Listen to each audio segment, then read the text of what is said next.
Projetos, ideias, carreira. Conheça Alex Leitão, o CEO escolhido por Odorico Roman em caso de vitória na eleição para presidente do Grêmio. Esse é o canal do Gabardo, com muita informação e análise. Entrevista especial aqui no canal do Gabardo com Alex Leitão, o profissional escolhido por Odorico Roman para ser CEO do Grêmio em caso de vitória na eleição para presidente do clube. Oportunidade importante para você, torcedor do Grêmio, você que gosta de esporte, conhecer um pouco mais sobre este profissional, que tem uma trajetória com passagens por clubes como o Orlando City, o Atlético Paranaense, o Neon, da Arábia Saudita, mas também tem toda uma trajetória ligada ao esporte que a gente vai entender um pouco melhor a partir de agora. Vamos acompanhar a entrevista com Alex Leitão. Então, o objetivo desse bate-papo, dessa conversa, é que o torcedor do Grêmio conheça um pouco mais da carreira do Alex Leitão, que tem muita coisa importante em clubes, antes dos clubes também, com participações importantes em empresas, em marketing, em Copa do Mundo, com grandes nomes do futebol. Alex, muito obrigado por nos atender, para bater um papo com a gente. E eu queria primeiro, antes de falar sobre a sua carreira, saber como surgiu este convite, que aliás não é novo, porque na eleição anterior o Odorico Roman também tinha feito convite, né? Como é que surgiu essa oportunidade para receber esse convite, dependendo do resultado da eleição, ser o CEO do Grêmio? Tudo bem, Alexandre? Como vai, Gabardo? Um prazer estar aqui conversando sobre futebol contigo. Bom, você já disse, né? Esse convite não é de agora, né? Essa conversa que eu venho tendo aí já com o Odorico já tem alguns anos. Na oportunidade passada, ele também me fez esse convite e é muito simples de explicar. É o Grêmio. O Grêmio é um clube gigantesco, de uma importância enorme no futebol brasileiro. Quem não teria o sonho, né, de estar no Grêmio, de trabalhar no Grêmio, que no meu entendimento tem um potencial gigantesco ainda de crescimento, em termos de receita, em termos de possibilidades para alcançar os seus objetivos. Então, a partir do momento que o Odorico me ligou novamente e me fez esse convite, a minha resposta foi a mesma de 3 anos atrás. Assim, é o Grêmio, tenho muito interesse e vamos torcer para que ele consiga lograr aí a presidência e que a gente possa começar esse trabalho. Bom, daqui a pouco a gente vai falar sobre as possibilidades do que pode ser feito, né, no Grêmio e detalhar um pouco mais também como esse trabalho de CEO, né, de clube de futebol, que você conhece tão bem, com experiência no Orlando, no Atlético Paranaense, agora na Arábia Saudita também. Mas, o Alex, vamos falar um pouco mais sobre a sua trajetória, o início da sua trajetória, que antes de clubes de futebol teve participação em criação de empresas, em marketing, em Copa do Mundo, com grandes nomes do futebol mundial. Como é que foi isso aí, Alex?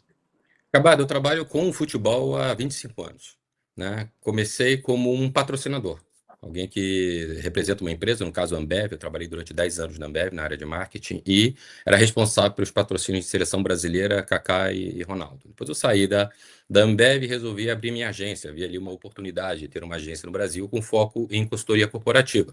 Então eu saí de patrocinador para uma agência que ajuda patrocinadores a entrar no mercado de futebol e depois ativar esses patrocínios, né? Minha agência começou pequenininha, com 3 funcionários, né? E no final dela, eu fiquei 10 anos com a minha agência, né? No final da agência, nós já tínhamos mais de 200 funcionários em 3 escritórios no Brasil. Durante a Copa do Mundo 2014, nós representamos 6 patrocinadores da FIFA.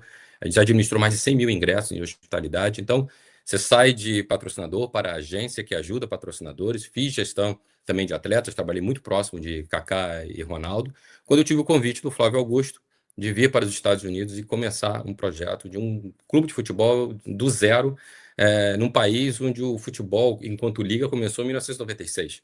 Fizemos esse trabalho no início de 2015, né? Praticamente não existia nada. A gente construiu o estádio, o CT, desenvolvemos a base de fãs, a gente trouxe o Kaká para o projeto, que foi muito importante para a gente, num primeiro momento, para deslanchar realmente a ideia do time aqui na Flórida, toda a parte estratégica de como é que a gente consegue crescer, né? E a gente montou a infraestrutura para o time, ganhou o título, a gente foi campeão da Open Cup, e o Flávio tomou a decisão da venda e eu participei de todo o processo do M&A, saindo essa venda num projeto de mais de 2 bilhões, e o Flávio fala muito dessa operação de enorme sucesso que foi o Orlando City, né? Como né, o começo da minha trajetória foi em agências, em empresas, em trabalho com atletas. Eu também tive uma participação como membro da comissão da seleção brasileira durante a Copa do Mundo de 2002, né? Quer dizer, então eu tinha aí já bastante experiência nisso, entrei para fazer o trabalho junto a times especificamente, fiz do Orlando City, tive o convite de ir para o Atlético Paranaense, tive uma breve passagem pelo Atlético Paranaense, que também me deixa com bastante orgulho, porque o período que eu consegui ficar no Atlético ali até julho, né? A gente teve um crescimento, para você ter uma ideia, Gabardo, entre receita e público, comparando o Campeonato Paranaense de 2024 com o Campeonato Paranaense de 2023, de acima de 200%. Para ser sincero, 261% em receita, 223% em público. Né? A minha relação com a torcida do Atlético é um negócio que eu não sei nem explicar. Né? Sabe, tem uma relação de muita... sou muito querido pela torcida, e isso me deixa muito, muito feliz. Né? Quando eu saí, a gente até estava numa situação, estava em quarto ou quinto da tabela do Campeonato Brasileiro, vivo na Copa do Brasil, vivo na Sul-Americana, mas enfim, aí questões havia ali uma distanciamento do entendimento como é que se faz a gestão de um clube entre eu e o presidente do clube. Eu acabei tomando a decisão de sair do Atlético. Fui para a Arábia Saudita também começar um projeto praticamente do zero, né? Entreguei a temporada, onde fomos campeões e tivemos o acesso à primeira divisão da Arábia Saudita. Estou de volta com este convite do Grêmio. Então, assim, tentando ser o mais sucinto possível de falar de 25 anos de uma carreira, foi basicamente isso que eu venho fazendo aí ao longo da minha vida. Depois eu queria, Alex, ampliar um pouco essa questão do Orlando, né, que foi um período longo e importante de estruturação de um clube, mas já que você tocou no assunto do Atlético Paranaense, né, eu lembro da sua saída quando o clube realmente estava numa situação boa ali na tabela. Foi divergência realmente com o Petralha, o motivo da saída do clube? Veja, quando existem alguns pontos que divergem entre o executivo e o presidente do clube, evidentemente que como executivo você tem que se adaptar. E você precisa, enfim, a direção parte do presidente, né? Agora, quando essas divergências começam a ser capitais, assuntos que são muito importantes, muito relevantes no seu entendimento, começa a ficar muito difícil a permanência. E, de novo, eu não vou fazer aqui juízo de valor, não estou dizendo que eu estou certo e o Petralha está errado, o presidente, no caso, estava errado. Estou dizendo que ele tem o jeito dele, eu tenho o meu, e aí começou a criar um distanciamento muito grande, né? Coisa que havíamos conversado no momento da minha contratação. Eu imaginei que, né, que essas divergências não aconteceria, mas acabou acontecendo. E aí, diante disso, eu entendo que para a continuidade do trabalho do próprio clube, seria bom a minha saída, a permanência. E ele fez uma mudança muito grande depois né, saiu o Cuca, depois eu saí, depois saiu o diretor de futebol, aí saiu, e praticamente o scout todo saiu. Saiu muita gente ali, ele resolveu fazer uma reformulação. Tá no direito dele, é o presidente do clube, eu respeito, enfim. E eu acabei saindo ali em comecinho de julho de 2024. E estávamos, a gente tinha sido campeão paranaense, estávamos ali na parte bem de cima da tabela, vivos na Copa do Brasil, na Sul-Americana, mas enfim, felizmente ali o trabalho acabou se encerrando. É um trabalho curto, mas que deixou o clube ali num bom resultado naquele momento da sua saída, né? Esse problema também se repetiu com vários outros profissionais do futebol por lá. E, Gabardo, veja, Curitiba. só se você me permite, o mais importante para mim foi que nesse curto período de tempo, a gente conseguiu fazer um negócio tão bacana de aproximação da torcida ao clube, gerando esses resultados que eu acabei comentando contigo aqui. Na verdade, não é invenção de roda, é você buscar as melhores práticas que você observa no mundo inteiro. Né? As pessoas falam muito, mas o futebol nos Estados Unidos não está muito avançado, mas é o país do entretenimento, é um país... Hoje em dia se fala muito em sportainment, né? que é a junção do esporte com o entretenimento. Aqui não existe país no mundo que faça melhor do que os Estados Unidos, em ligas como a NFL, NBA, NHL. Então você busca essas melhores práticas, aplica dentro da realidade, entendendo e respeitando a realidade do clube, da cidade, das necessidades específicas daquele fã, e você acaba tendo resultado. Claro. Alex, e no Orlando, né, que você citou a sua passagem, e foram, acho que 7 anos, né? Quase 8 anos, né? Quase 8. Como é que foi esse trabalho de estruturação do clube, dentro de campo, com as questões de futebol, fora de campo, como clube, estádio, organização, marketing, enfim, queria que você falasse um pouco sobre isso, por favor. Foi muito bacana, foi um projeto da qual eu tenho bastante orgulho, porque é uma folha em branco, né? Você chega numa cidade onde não existe nenhum clube de futebol. Na verdade, não existia no do Sudeste americano nenhum clube de futebol. né, de Miami até Atlanta não existia naquela época, nós fomos os primeiros, e a gente começa um projeto basicamente do zero. Como é que você faz um projeto dessa natureza do zero? Primeiro você tem que entender os fãs, as características daquela cidade, né? O que é importante para aquela cidade. E a gente observou logo no início quer dizer, o torcedor da cidade de Orlando tinha uma relação muito assim que aqui nos Estados Unidos chama de underdog, né? Que significa o grande jogador vem para cá, fica aqui 3, 4 anos e depois ele vai embora. O único grande time da cidade era da NBA, o Orlando Magic, e acontecia isso. Eles tinham lá o primeiro pick do draft da NBA, trazia jogadores famosíssimos, o Dwight Howard veio para cá, o Shaquille O'Neal veio para Orlando. Ele passa 4 anos e depois ele vai buscar os grandes centros. No caso, foi o Los Angeles. Então, na nossa estratégia, era importante que no primeiro momento tivesse um jogador que pudesse ter escolhido grandes centros, mas optou por ficar em Orlando para gerar uma reação do torcedor dizendo, bom, esse projeto é grandioso. Né? Isso aqui, existe seriedade nisso. Pela primeira vez, a gente vai ter um grande nome que optou por ficar em Orlando em vez de ir para os grandes centros. E foi aí que a gente fez com o Kaká, e que foi o pontapé inicial de todo o projeto. E aí a gente investiu bastante, né, criação de um estádio para 25.500 torcedores do zero, né, no centro da cidade de Orlando, né, um centro de treinamento que é fundamental. Quando você busca qualquer grande jogador que queira vir para o clube, a primeira pergunta que ele vai fazer é onde eu jogo, onde eu treino. Né? E você precisa criar as melhores condições para que ele possa trabalhar no dia a dia para poder performar no fim de semana. Né? Então, a gente criou um centro de treinamento de excelência, né, que possui relações com grandes clubes no mundo. Né? A gente foi visitar o Tottenham, Manchester City, na Inglaterra, né, o Barcelona, na Espanha, o Real Madrid. Isso da minha época que trabalhava com Ronaldo, Kaká, você vai construindo relações ao longo do mundo, no mundo inteiro. Então, eu fui visitando esse centro de treinamento para buscar as melhores práticas e traduzido para a realidade financeira de investimento do Orlando City. Criamos um CT, enfim, bastante importante. Né? Durante esses 8 anos que a gente ficou, nós conseguimos criar essa infraestrutura, fomos campeões da Open Cup, construímos um time que há 6 anos faz os playoffs nos Estados Unidos, que, aliás, é o único time entre os 20 da MLS que faz playoffs nos últimos 6 anos. Então, criou-se aí uma estrutura importante para Orlando City, para que ele pudesse ter o sucesso que teve e ter tido a saída tão relevante e importante de sucesso que o Flávio teve do seu investimento. Claro.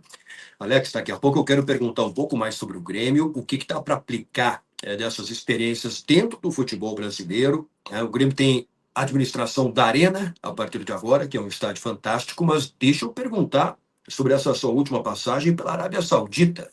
Aqui no Brasil a gente ouve falar, né, da Copa de 2034, de neon, da cidade futurista. O que é tudo isso que você viveu lá agora? Então, isso foi um projeto muito interessante, né? Foi abordado por uma empresa de recrutamento de executivos de Londres, na Inglaterra. Me fizeram um convite de ir para Neom. No primeiro momento eu pensei, poxa, mas eu vou para um time de segunda divisão na Arábia Saudita. Aí eu fui ver o que era esse time de segunda divisão e que projeto era esse. Neom é uma região que está sendo construída na Arábia Saudita, um projeto de $500 bilhão, do tamanho da Bélgica, para você ter uma ideia. Né? E dentro do projeto de Estado da Arábia Saudita, o futebol passa a ser muito importante. Né? Então, eles estão fazendo investimentos muito relevantes no esporte. As pessoas que acompanham o futebol sabem exatamente do que eu estou falando. Né? Então, dentro de Neom, houve a intenção de criar um time de futebol e me trouxeram de novo, da mesma forma que a gente fez com o Orlando, para começar praticamente do zero esse projeto. A gente teve que pensar em estádio, teve que pensar em centro de treinamento, em trazer grandes nomes, e o mais importante era classificar esse time para a primeira divisão. Né? E eu me comprometi em fazer isso durante essa temporada do Neon de acesso. Né? Fomos campeões, recorde de pontos, recorde de vitórias e recorde de gols da história da segunda divisão da Arábia Saudita. Né? E o time subiu para a primeira divisão. E aí, a partir desse momento, objetivo entregue. Né? Morar na Arábia Saudita, me distanciando muito da minha família, enfim, tem seus desafios. Né? E eu entendi que o meu propósito ali no União estava feito, estava entregue. Né? Deixamos ali um planejamento estratégico de mais de 100 páginas, um business case, que é uma projeção financeira do clube de 30 anos, né? Um trabalho muito bacana que a gente fez com consultorias que nos ajudaram e aí se aprende demais, né? Como se estrutura algo profundo, né? Dessa natureza, e foi entregue, e eu entendi que era momento de buscar aí novos ares. Claro. Bom, vamos para o Grêmio. O Alex, como é que você vê a função de CEO no futebol brasileiro? Eu diria que assim, é uma função relativamente nova, né? E que a gente está se acostumando, os torcedores estão se acostumando. O que é mais importante no CEO dentro do futebol brasileiro? O trabalho principal, o foco principal, tem que estar na organização do clube, na estruturação das ações. Se trata falando aqui do Brasil, né, de futebol também, a autonomia do futebol tem que ficar com o departamento de futebol. Como é que você vê a função do CEO no futebol brasileiro? Olha, os modelos eles variam, né? No caso do Grêmio, o futebol é de responsabilidade da vice-presidência do futebol. O meu papel é criar as condições para que a vice-presidência do futebol consiga atingir seus objetivos, de montar um time vencedor, para a gente buscar os campeonatos, que é o principal. Assim. Eu entendo que qualquer funcionário de um clube de futebol, seja de qualquer departamento, tem que ter claro na cabeça que tudo que ele está fazendo ali no dia a dia é para chegar no fim de semana, ganhar e trazer os 3 pontos para casa. Todos têm que entender isso. Uma vez eu falei isso para um grupo de funcionários que tinha no Orlando City, e um dos rapazes levantou e falou: mas eu trabalho em vendas, eu não chuto bola ao gol. Por que você está dizendo que o meu trabalho tem que ser atrelado ao resultado? Aí eu fiz a pergunta para ele: você acredita que um estádio lotado ajuda a empurrar o time para ele vencer? Acredito. Falei: então seu trabalho é lotar o estádio. Você tem que ter isso em mente sempre. Então, assim, o meu trabalho é criar as condições. Né? Eu vejo. E aí, como é que você faz isso? Né? Como é que você cria essas condições? Né? Através de geração de caixa. Você tem que ter receita. Se fala muito no Brasil das dívidas dos clubes, e realmente tem clubes que têm dívidas muito relevantes, muito importantes. Mas eu te digo uma coisa, Gabardo: o Real Madrid tem dívida, o Barcelona tem dívida. Né? O importante é que você tenha um poder de geração de caixa para que essa dívida seja equacionada. Né? E é esse trabalho que precisa ser feito. Né? Em redução de dívida, ter uma dívida mais inteligente, né? Uma dívida que você possa, que seja administrável, né? E aí você resolve as de curto prazo, trabalha para as de longo prazo, enfim. E você tem que ter um poder de geração de caixa que seja compatível com a dívida que você tem. E o meu trabalho vai ser gerar esse caixa. Né, crescer o potencial do clube. Né? O Dorico vem falando muito agora com a vinda da Arena, com mais uma ferramenta importante de geração de caixa para o clube, de um crescimento de 100 milhões, eu acho isso possível e talvez até mais. Né? Agora, como é que você faz isso acontecer? Eu vejo que acontece muito no Brasil. Eu estou falando de forma genérica, né, Cabalo, porque eu preciso chegar no Grêmio, entender a situação, ter um diagnóstico para depois propor ações. Mas de uma forma genérica, os clubes, provavelmente no Brasil, eles olham as fontes de receita, assim, as linhas de receita do clube de forma independente e individualizada. Então, eu tenho uma camisa, eu vou vender aqui à frente. Então a Arena vai me gerar tanto.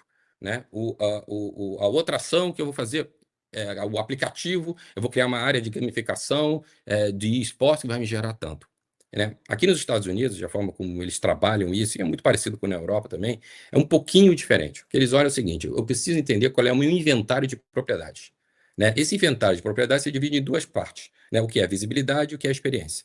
Esse inventário de propriedades, ele acontece através de diversas fontes. Uma delas é a Arena, outra é o CT, o teu aplicativo, é o dia de jogo, é a fanzone que você vai criar dentro do estádio, são os canais do YouTube que você tem, é a Grêmio TV, são os dados que você vai gerar, né? Você tem as escolinhas espalhadas pelo estado, você tem a tua academia, e você pode gerar, e o estado do Rio Grande do Sul precisa operar a teu favor, você pode criar party views, que são encontros de torcedores para assistir o jogo que não estão na arena em outras regiões do estado. Você tem uma série de possibilidades, né, de fontes de geração de receita, onde você, através de um inventário de propriedade, você cria pacotes para ir para o mercado e vender. Então, quando você olha aqui nos Estados Unidos, e falando de todas as grandes ligas, estou falando só do futebol, né, os clubes aqui, os times aqui, eles possuem 40 patrocinadores, não são 2 ou 3. Né? E como é que isso é possível e todo mundo está feliz com essas condições? É que você tem exatamente, dentro das características de cada indústria que você vai atacar, as propriedades específicas e a sua proteção de região e de propriedade, para que o patrocinador possa estar feliz com aquela ideia de estar junto com o clube. Né? Então você tem desde os grandes números, né? A gente está falando aí de name right do estádio, está falando do patrocinador principal, até ações que você cria através de todas essas fontes que eu acabei de falar. Isso é uma coisa, né? E outra coisa é a questão de ingressos. Né? O que deu muito certo no Atlético Paranaense, que cresceu aí, que eu te falei, em receita 261%, é quando você trabalha melhor a precificação. Né? O que é trabalhar melhor a precificação? Você trabalhar preço dinâmico, é você criar vários pacotes, né, que não seja simplesmente o ingresso avulso ou a temporada como um todo, né? Você entender o conceito que 20% dos ingressos tem que responder por 80% da receita do clube, e aí você consegue diminuir o valor para preços mais populares, porque você é subsidiado pelos os ingressos premiums. Quando você fala de ingressos premiums, você está falando não só de assentos, você está falando de camarote, né? Aí você precisa entender qual é a especificidade da cidade, do estado onde você está, né? No nosso caso, por exemplo, o que eu quero dizer com isso? O Rio Grande do Sul, será que o Rio Grande do Sul tem empresas de grande porte suficiente para comprar todos os camarotes que possuem lá 20, 30 assentos? Ou, de repente, eu tenho que criar um que aqui nos Estados Unidos chama de club, onde você tem lá 100, uma área fechada para 100 assentos, onde pequenas e médias empresas podem ter 2, 3, 4 para fazer seus relacionamentos, né? Então, entendendo as características específicas da cidade, né, da região onde você está atuando, você tem que criar produtos que possam atender a essas características, né? Então, sim, é muita coisa, né? Mas, em resumo, é você entender e respeitar a cidade, ou a região onde você se encontra, o clube onde você está, e criar produtos que possam fazer sentido ao torcedor e à comunidade corporativa. Claro. Puxa, em esses minutos dessa resposta, Alex, você falou sobre várias possibilidades, né, de geração de receitas. Deixa eu aprofundar um assunto que você citou aí, que são os naming rights. Que está se falando muito, né? Os dois candidatos têm falado sobre isso, eu e o Marcelo Marques, quando comprou a gestão da Arena, ele entregou para o Grêmio, falou muito nisso também. Me parece que aqui no Rio Grande do Sul nós não temos a cultura dos naming rights, né? Porque nunca teve no Beira-Rio e nunca teve na Arena. Nenhum dos dois estados tem. E essa parece uma questão fundamental para a geração de receitas neste momento, e me parece que o Grêmio quer também aproveitar o embalo da compra da gestão da Arena para tentar impulsionar isso. Como é que você vê essa questão na realidade do Brasil? E no caso do Grêmio, teria que se buscar, com seu conhecimento de mercado, de marketing, de patrocínio, o cenário ideal seria buscar um parceiro, um patrocinador de alcance nacional, porque o Grêmio recebe jogos do futebol brasileiro, do futebol internacional. Enfim, como é que você vê a questão dos naming rights, que é algo muito presente neste momento no debate da eleição aqui? Veja, você citou, né, que o naming rights não é algo que acontece no Rio Grande do Sul. Eu te diria que é algo novo no Brasil, né? E para vender, do meu entendimento, é que você precisa saber vender naming rights de estádio, né? E eu vou te falar novamente, não é inventar a roda, você tem melhores práticas. Eu acabei de explicar como funciona a venda de patrocínios, né? Quando você vai a uma empresa para vender um name rights, você não pode simplesmente dizer, olha, você vai ter um nome na arena, todas as pessoas que forem na arena e toda a comunicação que foi gerada pela arena, o seu nome vai ser citado, portanto, você vai gerar visibilidade para sua empresa, vai ser ótimo para você a nível nacional. Isso é um ponto. Tem outros 19, 20. Né? Como é que essa empresa faz relacionamento com seus clientes? Como é que essa empresa faz endomarketing através desse patrocínio? Quais são as propriedades que você vai entregar para essa empresa, que você está buscando um número relevante, né, que faça sentido para o objetivo dela, né, e que o clube, através desse patrocínio, possa ajudar. Então, você precisa entender as diversas categorias que você vai atacar na busca dessa empresa parceira, entender as necessidades que existem específicas dessas categorias, e diante de tudo isso que eu comentei para você anteriormente, né, que a gente chama de inventário de propriedades, você criar um pacote que seja específico para cada categoria e aí sim fazer uma boa venda, né? Então, assim, o que a gente vai fazer, chegando, né, se a torcida assim entender que o Dorico seja o presidente, o que a gente vai fazer é justamente buscar as melhores práticas no mundo, né, de experiências passadas. Eu vendi o naming right do Orlando City antes do estádio estar pronto. Sim. Então, assim,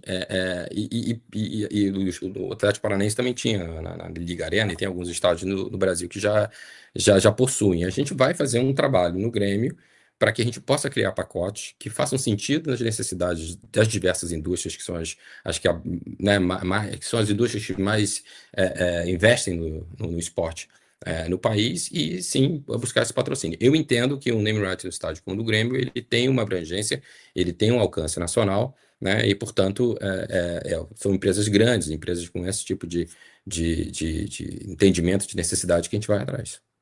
Claro. Eu tenho uma última pergunta, Alex. Assim dá para ver e perceber claramente o seu conhecimento, né? E como você fala muito na questão de geração de receitas e de busca de patrocínios, né? E como isso é importante. Se fala muito também aqui nessa eleição do Grêmio da necessidade de geração de novas receitas para o Grêmio, né? Que é algo fundamental para fazer futebol, que é o que o torcedor quer, contratar jogadores e ter resultados. Não estou falando especificamente do Grêmio, mas do futebol brasileiro. Falta muita coisa ainda para ter um avanço na captação, na retenção de patrocínios importantes, de parceiros importantes para os clubes? Eu acho que não é difícil da gente chegar lá e extrair o potencial máximo de um clube, né? Tudo passa pelo torcedor. Esse é o nosso cliente. Quando a empresa patrocina um clube, ela quer, o que ela quer? Ela quer, através de você, falar com o teu torcedor, né? Você precisa cuidar desse torcedor. Então eu escuto muito assim, eu tenho uma atenção especial ao torcedor, ele chega no meu estádio, eu cuido bem dele, ele tem uma ótima experiência. Eu entendo a experiência do torcedor a partir do momento que ele pensa em ir para o jogo. Então, é fácil comprar o ingresso? Eu tenho as informações claras de quando que horas como é que eu compro, como é que eu baixo, como é que eu entro. Eu saio de casa, eu chego com conforto, eu estaciono com conforto e segurança, eu entro no estádio de forma confortável. A gente fala muito da discussão de poder vender ou não bebidas alcoólicas dentro do estádio. Eu não vou entrar no mérito da questão em si, mas eu estou te dizendo que isso afeta a experiência, não só pelo prazer de você ter ali uma cervejinha quando você está vendo o jogo, mas também para não gerar gargalos na entrada do estádio, porque se você não vende bebida, a torcida toda fica no entorno do estádio, faltando 10 minutos, ela quer entrar. E você não põe 40 mil pessoas, 50 mil pessoas no estádio em 10 minutos sem ter gargalo. Isso afeta a experiência. Então, trabalhar nesse sentido, abrir 1h30, criar ações dentro do estádio para que ele possa entrar antes, isso ajuda na experiência e ajuda na forma como o torcedor vai ver enfim, a experiência dele mesmo dentro do jogo, né? A partir do momento que ele entra no estádio, ele consegue ter acesso a alimentos e bebidas de forma bacana, de forma confortável, uma boa experiência. Ele sai do estádio também de forma ordeira, ele acessa o estacionamento também. Enfim, tudo isso tem que ser muito bem pensado no sentido que você possa gerar uma experiência boa para esse torcedor. E aí você fideliza ele. A partir do momento que você fideliza ele, você tem um negócio que chama receita recorrente e receita antecipada, né? Para isso tudo você precisa ter preço de ingresso e pacotes de ingresso que façam sentido para esse torcedor. Você só faz isso se você entender esse torcedor. Você precisa ter geração de dados. Nenhuma empresa patrocina clube nenhum hoje no mundo se não tiver informação. Isso é ouro para os patrocinadores. Eu não vejo, né, de repente acontece, mas eu não vejo em muitos clubes do Brasil o trabalho a captação de dados, eu até vejo acontecer, mas o que eles fazem com esses dados? Hoje em dia, com a inteligência artificial, se os clubes não tiverem com isso muito bem claro dentro do seu gerenciamento de dados, né, o que a inteligência artificial traz de benefícios, né, você não consegue buscar essas receitas extras para o clube, né? E aí é um pouco de tudo aquilo que eu te falei, né, de todas aquelas fontes que você pode gerar para novas, né, que a gente estava aqui falando, né, eu já citei aqui várias, né, que sejam oportunidades para que essas empresas invistam no clube. E quando a empresa investe no clube, é isso que eu acabei de falar. Ela quer falar com você, ela quer falar com o teu torcedor através de você, ela quer visibilidade, ela quer experiência, né, para que ela possa ter essas frentes aí para ajudar nos objetivos dela. Alex Leitão, foi muito importante a conversa, né? Tenho certeza que o torcedor do Grêmio te conheceu melhor ainda. E agora, aguardamos o resultado da eleição aqui em Porto Alegre. Muito obrigado, um grande abraço. Obrigado, Gabardo, um grande abraço para você.